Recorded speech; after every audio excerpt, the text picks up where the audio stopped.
आइए आज आपको बताते हैं क्रिकेट वर्ल्ड कप 2023 से जुड़ी कुछ ऐसी कहानियां जिनको सुन के आप हैरान रह जाएंगे। नंबर 1, रचिन रविंद्रा का अनोखा नाम। रचिन रविंद्रा के नाम के पीछे एक अनोखी दास्तान है। रचिन के वालिद रवि कृष्णमूर्ति अपने वक्त में बेंगलोर के क्लब क्रिकेट के खिलाड़ी थे। वो सचिन तेंदुलकर और राहुल द्रविड़ के इतने बड़े फैन थे कि उन्होंने अपने बेटे का नाम इन्हीं के नामों पर रख दिया, यानी रचिन रविंद्रा। आज रचिन रविंद्रा न्यूजीलैंड के खिलाड़ी हैं। Number 2, Zainab Abbas Twitter case.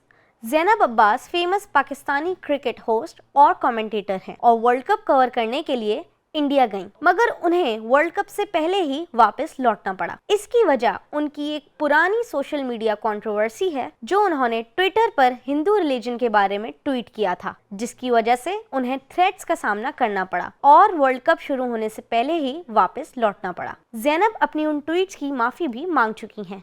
Number 3, क्या आपको मालूम है वर्ल्ड कप 2023 की ट्रॉफी खला से उतर के आई है। वर्ल्ड कप की ट्रॉफी की भी एक अनोखी कहानी है। वर्ल्ड कप ट्रॉफी को स्पेस से उतारा गया है। एक स्ट्रेटोस्फेरिक बलून के जरिए वर्ल्ड कप की ट्रॉफी नरेंद्र मोदी स्टेडियम में डायरेक्ट स्पेस से उतारी गई, जिसकी फुटेज भी दुनिया भर में वायरल हो गई है। Number 4, Pakistan match day Ahmedabad controversy. Pakistan के मैच की डेट अहमदाबाद में फिक्स होने के बाद अचानक चेंज कर दी गई। इसकी वजह ये थी कि पाकिस्तान के मैच और हिंदू फेस्टिवल नवरात्रि के दिन सेम पड़ रहे थे। अहमदाबाद की पुलिस का कहना था कि वो दोनों इवेंट्स की सिक्योरिटी फराहम नहीं कर सकते, जिसकी वजह से पाकिस्तान के मैच की डेट को आगे करना पड़ा। Number 5, world cup opening ceremony.